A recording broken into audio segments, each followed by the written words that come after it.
probably pause this for copyright. Anyway, Chromatics, Bell, Night Drive, and we're here to review,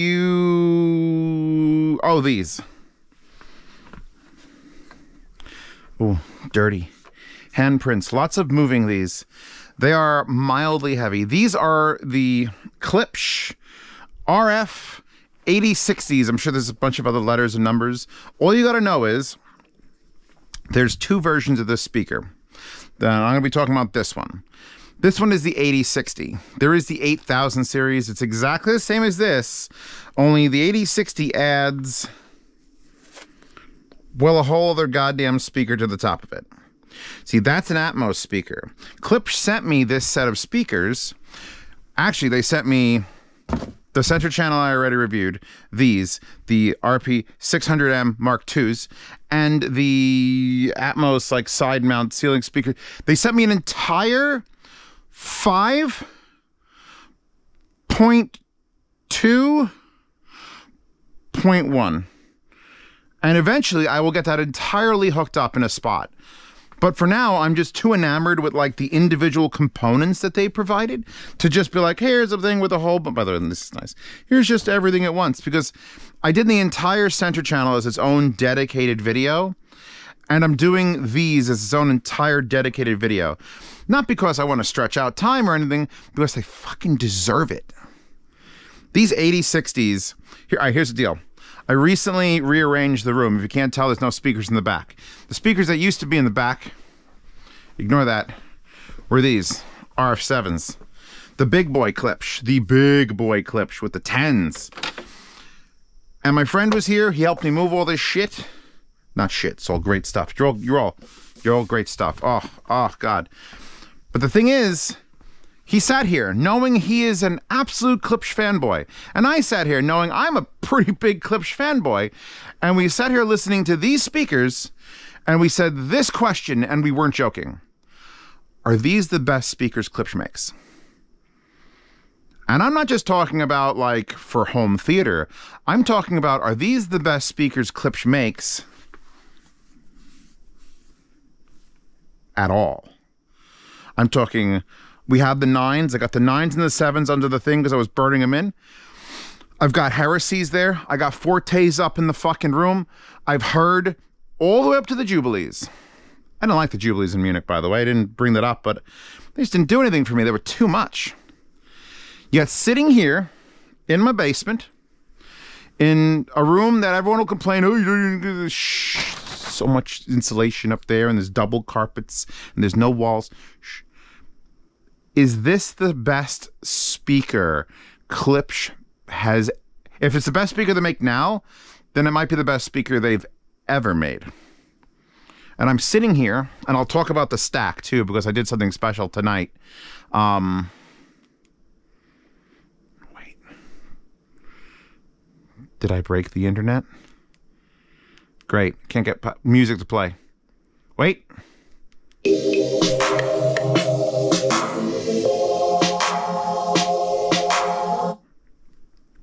I had these upstairs in the great room, right next to the vertical TV. If you watch my live streams, I'm in the kitchen all the time. And you saw these speakers sitting on rolling carts, just breaking in for 2 months. Because I just wanted to use them. Because it's like I have these giant fucking fancy Klipsch. I wanted to use them. And up in the great room, they sounded freaking good. But, you know, that's a big echoey space. That's nonsense. Once we moved them down here, and we set them up, we powered them. I'm powering them currently. I'll give you the tour of this now, because you got to understand, this is not just these.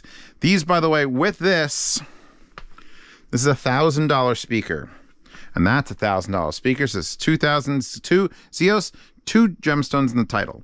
But I'm not using these today. So in reality, these are a $600 speaker times 2 is 12. Under $1,500, you could have these in your living room. In your, forget living room. I'm sitting here and I'm just contemplating this thought, and I'm not joking. Well, I wonder if I can go to like Capital Audio Fest or Expona. I wonder if I can get Klipsch and Stark Rimson and Own to sponsor a room so I could put these in the room. Because I've been to audio shows. The big stupid ones, New York Audio Show, RMF when they had it, Expona, Capital A Fest. And this setup sounds better than 99% of those rooms. Now, granted, it is in my space, it's with my music, so there's a little bit of an advantage there. But the things that are happening, the way the sounds are moving, and that doesn't happen on most speakers. Everyone's just like, here's our speakers, and they're like, okay, that's okay. But they don't have, there's no energy, there's no life. They don't do it for me. And somehow, out of all that, these do it for me. And somehow, out of all that, these do it better than the $3,600 RF7 flagship theater speakers. They're actually lower. I have a theory that because those speakers are this tall, so the tweeter is here, and the tweeter is here. Also, I have another, and this isn't a theory, this is just fucking physics. That's only an 8-inch. The big RF7s is a 10. And my argument is, here, these speakers, and, well, the other speakers, 590s, big boys. I don't like the way the 590s sound compared to the 580s. And you know what? The 570s beat the 580s, which the 580s beat the 590s. Because what you have going on here is a mega horn. Huge. And this is all rubber around here, by the way, which is why it collects dead skin and fingerprints. And this has been wholly engineered to be one of the best horns that exists in the universe. Just in the fucking universe. But the problem is, you don't get a lot of frequencies out of the horn. All your vocals, mid-range, the real, someone singing has to come out of these. And I don't believe, there's only one port, right? No, there are 2 ports. If they're split, then they could have different frequency responses. But if they don't, either way, trying to get mid-range out of a 10-inch is a lot harder than an 8. And getting out of an 8 is a lot harder than a 6.5. And getting out of a 6.5 is a lot harder than a 5. Because it's bigger. If you want to hear, like, that's a lot of tweeter. That's Yoko Kanno. This is all these are all demo tracks I use in my sound demos. You'll hear a sound demo of these, but only if you're a patron or subscriber, because I'm not trying even at all to upload anything to YouTube that has music in it. Even just what I played could get this video demonetized, blocked, channel canceled. It's annoying. It's annoying being an audio reviewer on YouTube. But my point being, okay, actually, that was a song, Tower of God, Lero, that I started the Fluid review on. Now, the Fluids, much more expensive, DSP corrected. Obviously, here's the thing. A little bit more praise at the Fluid Image 2s. These have 2/8s on either side, and this has 2/8s in the front.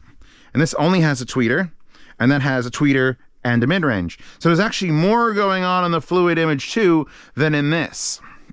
The difference is volume, because if you haven't noticed, it's like an optical illusion. These speakers are 19 inches deep. For those of you in Europe who don't know what a fucking inch is, you know what a rack mount server is? Like a rack mount? Rack mount stuff is 19 inches deep. I could take that speaker and I don't even know if it'll fit between the racks. So that's pretty universal size, is huge. These are deeper than they are. These are the deepest speakers I have, bar none. There's just so much air volume that, of course, they can pull off low end like that. And because the speaker drivers are smaller, 8s versus 10s, they can move faster. So the other frequencies, the mid-range, the vocals, all sound more natural. Topple that on top of the fact that this has better tweeter probably than that RF7, even though that's the Mark III. Which should be, is it bigger? Is it the same size? Oh my fucking God.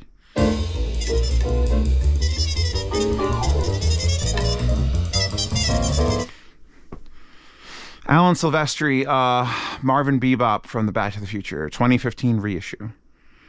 Like, it's just, these are you know what? The only thing I could see when I hear this, I hear that scene in the Continental when John Wick goes down the basement in the first one, none of the other, the first one, and they're playing Evil Man Blues, which I do have on here, by the way. It's that sort of like live jazz. Just, it's a smooth, creamy realness. There you go. That vocal is perfect. And here's the thing, it's happening right there, right in front of me. Dead nuts, right between her thighs, I hear that person singing. And that's coming out of mostly the 8s, because it's vocals. I could actually disconnect it. You could hear how much is tweeter and how much is 8-inch. But it's arcing up, and the imaging is spectacular.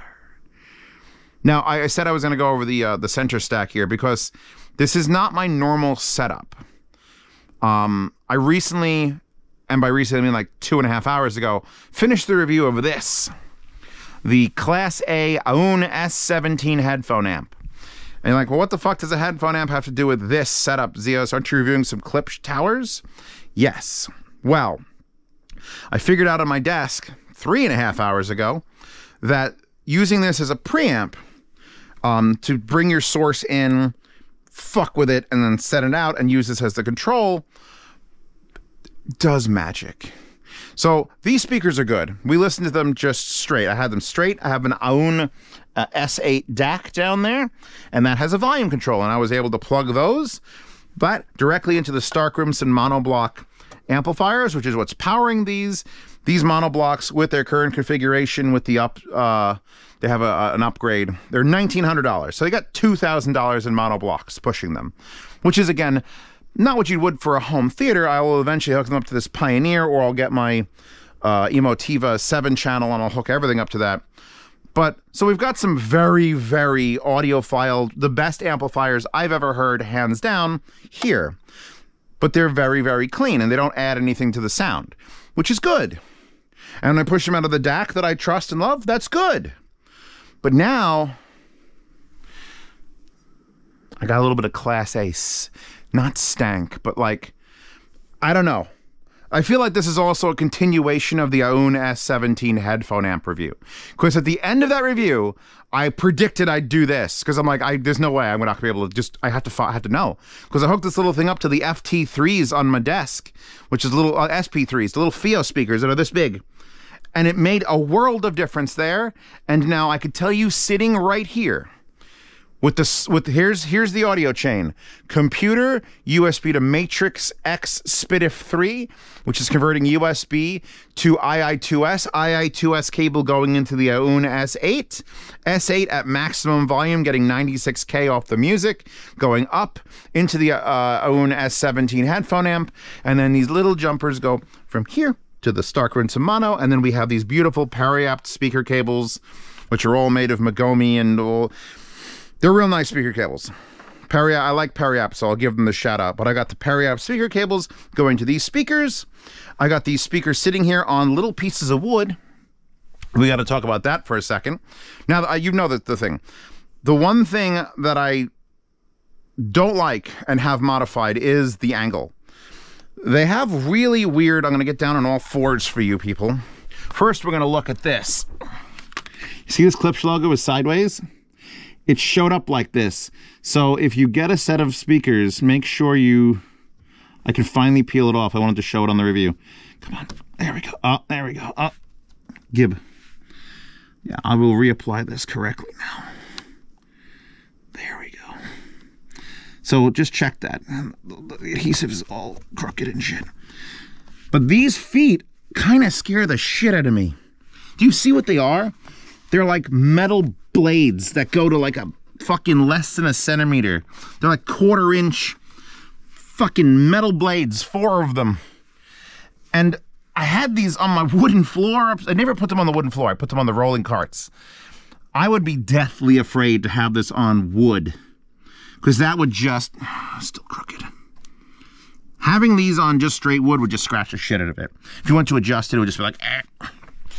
And they come default with a slight tilt back.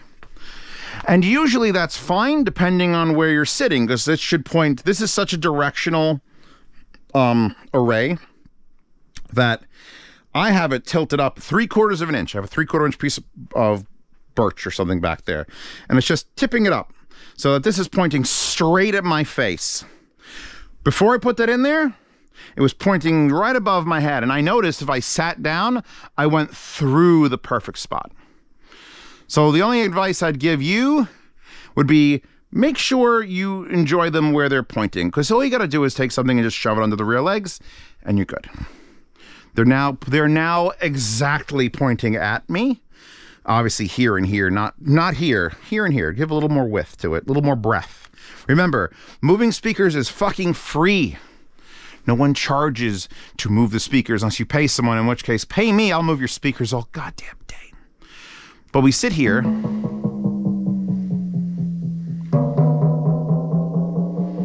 The imaging. Imaging being the accuracy of the sound moving from there to there. You know, Soundstage would be, oh, there's a moth in here. Soundstage would be further past the speaker. Imaging is the accuracy of sound, like in this, where it's going boom, boom, boom, boom, boom, boom, boom, boom, boom, boom, boom, boom, boom, boom, boom. Do I hear it just missing in a spot, or is it accurate across the entire sound? It's completely accurate.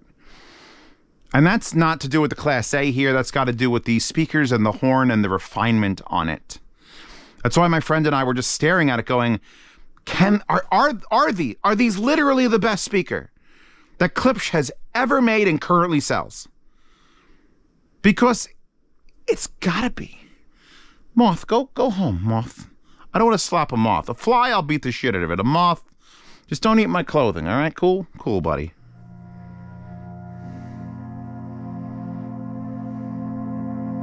My girl. Holy my girl. shit.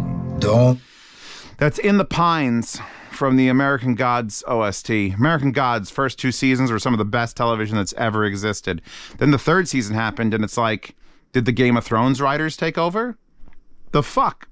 And then there's supposed to be a movie to cap it off, but I don't know if they're going to do it, and Ian McShane is old. And lie to me. That's one of the biggest sounding vocal singers ever. Ever. Just that man is huge. His mouth is the size of the TV. Tell me, where did you sleep? And you know what? I'm like, wait, he doesn't sound centered. Maybe something's wrong. And then I pause the music. That's the decibel difference. 1.5 decibels. Louder on that channel. Vocals aren't coming from here. They're coming from here.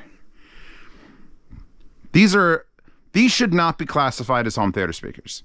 These are actually audiophile speakers. These could go in a room at RMAF, well, not RMAF, but Axpona or Capital Audio Fest, and you could slap a $15,000 price tag on them, and you could label all this source gear as $120,000, and Periapt could rebrand those cables with an extra couple zeros, and it would compete with that sort of money. Because I've heard rooms that are that expensive, and they fucking suck most of the time. And you could blame the rooms aren't optimized, and there's a ceiling that doesn't have things. But I just don't think that most things just being different makes them better. The fluids are different, but also better. These Klipsch are pretty fucking dog shit basic as far as a design standpoint. Well, what do you got? Tower, I don't know, two woofers and a tweeter. Ignoring this, which will get demonstrated when I do the full surround sound and figure out how to fucking make my ceiling bounce sound, because it's soft ceiling and it won't bounce sound. But this is a pretty basic speaker with just some extreme proportions, and I'm feeding it, you know, a relatively clean, extremely clean signal with a little bit of Class A magic. And yet these speakers can sit here and handle like infinite wattage. I've taken them to the point where I'm afraid they're going to explode. And now that I got this review done, if they blow up, so be it. And then they just won't appear in the next one. Let's see. If I just wanted to blow them up, it would be like... Hold on.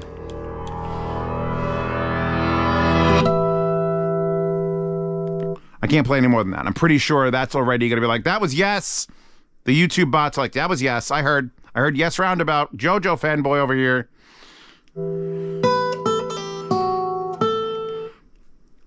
They're the best. I'm pretty sure if you said, hey, these are heresies go. And while I love my fortes, because they're just insane, I think these might actually perform better. That isn't even that is not a normal thing to say. All right, I'm sorry. So I'm giving these a review of it as a speaker and not as a home theater speaker. If you came here looking for advice, should you get these for your home theater? Get them for your bathroom. Hey, Zeos, I need garage. These, but the 8000s. In the description will be linked these, the 8060s, and the 8000s. If you don't need the Atmos mount speakers, the exact same speakers without those are a few $100 less.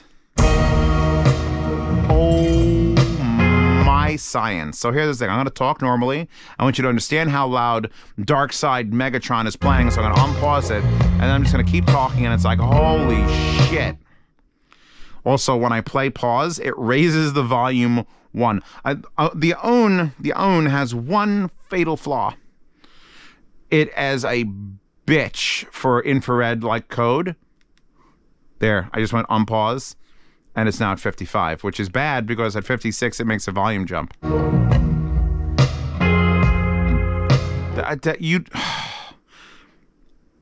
The bigness of these, just the bigness of these. And here's the thing, I've had other big speakers here. And it's not because I took the towers out of the back. I had to take the towers out of the back. I had to push these further away. They're 19 inches deep. The other speakers used to end here. They would have to flux through the wall. Then I'd have to keep them this far away from those. They'd be all the way out here. I'd die. These have caused me to modify my fucking listening area. Well, actually, those did, because I said they did, and I want to test those and redo. But this is a speaker that has no right being as good as it is.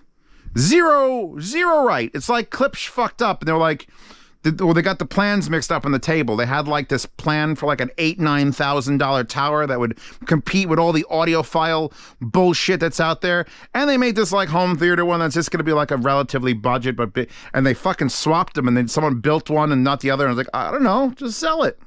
Just sell it. This is a thing.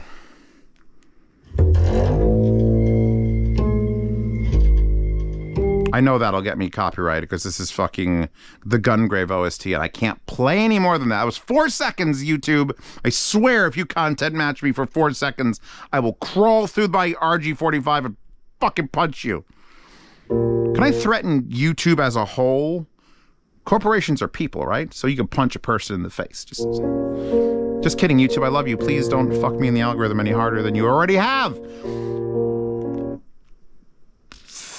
They're one of the better towers I've ever... They're one of the best towers I've ever heard. And that's standing here looking at the triangles, which I already... Those probably have more finesse still. Because those triangles... BR09s? BR09, I think. Those have just the most delicate tweeter and mid-range complete assembly, and then 3 doing the low end, which is good. And it's very tight and put together. But for enjoyment's purposes, for actual just pleasure listening, for bringing someone here that doesn't know what good sound is and sitting them down and then being like, hold on a second.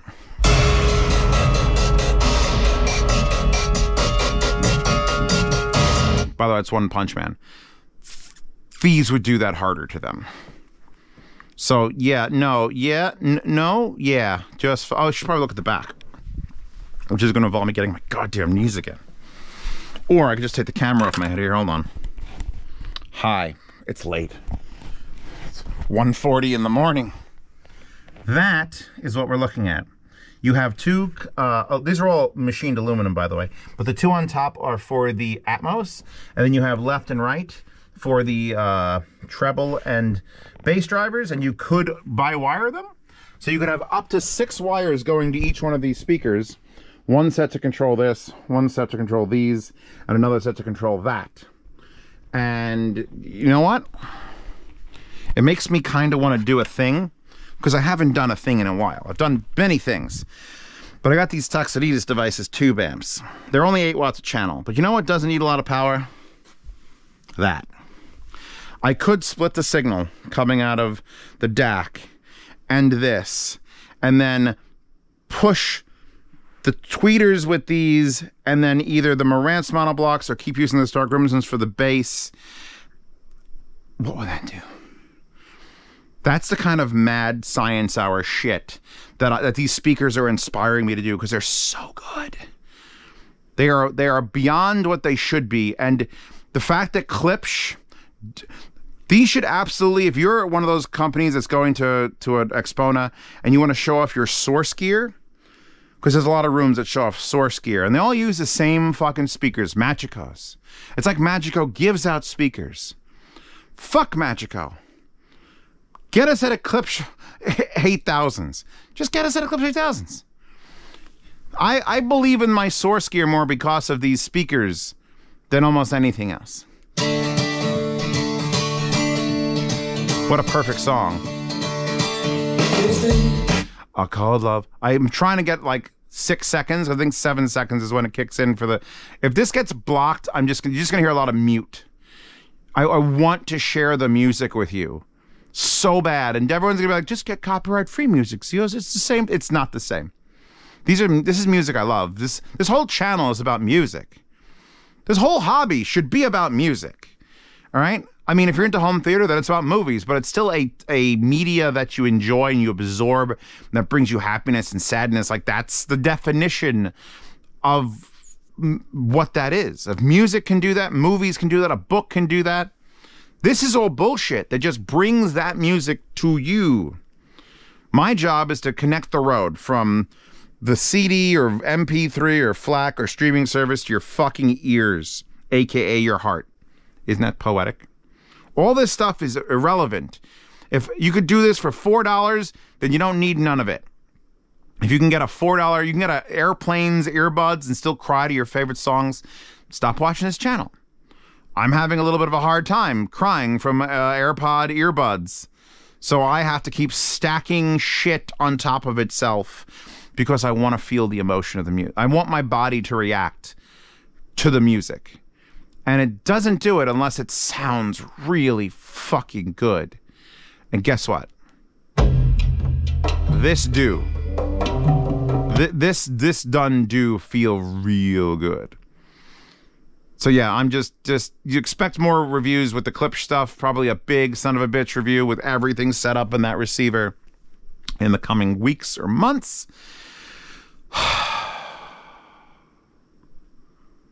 do you do this to me, Klipsch? I would absolutely sell my RF7. I have no qualms about it. If my friend was like, hey, $3,600 speakers, I'll give you $2,700 for it, sold. Because I ain't gonna fucking ship them. Jesus Christ. In fact, I burned the box for them, so. Let me see if I could skip forward. Oh, it did a thing. I hate when it does a thing. All right. I guess we're done. Because, like I said, the OWN has problems, so like now it switched the DAC off of the input because I hit the next track button point. It's all fucking lame.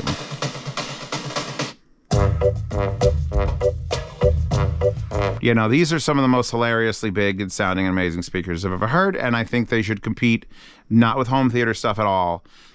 Just take all my JBL stuff and just... Klipsch is now won. Klipsch won the big horn game. Is that a thing? Was there a big horn game? Anyway, I'm done. Get that wallpaper in the wallpaper horde. Tell me if the horde link still works, if it all syncs with you. Sometimes it does, sometimes it doesn't. I got to refresh it. Patreon subscribe star. I mentioned it earlier. Support this channel directly. If you want to see these reviews early, if you want to participate in the yard sales where I do sell things, so I may not sell the RF7s to you, but there's some other speakers around here that are looking like they're going to get sold because of the fluids. So join for that reason. I ship half shipping internationally, so no matter where you live in the world, I will ship a win to you, as long as you're willing to pay half of the shipping. If you have contact in the United States or Canada, I ship to you for free. So you just bid whatever you bid. If you win, that's all you've paid. You also get to the lossless sound demos, which I mentioned, because goddamn, I'm gonna have to pull the microphones out and record these with this stack, like soon. And then for $10 a month, you get into the private behind-the-scenes Telegram chat where you could ask me questions directly, ask all those people questions directly, and once you're in that chat, even once, even for one day, you get into the Lifetime Swap Meet channel where you can buy, sell, and trade gear with other members and previous members. So yeah, I'm done, you're done. Amber Rubarth is done. I'll see you in the next one.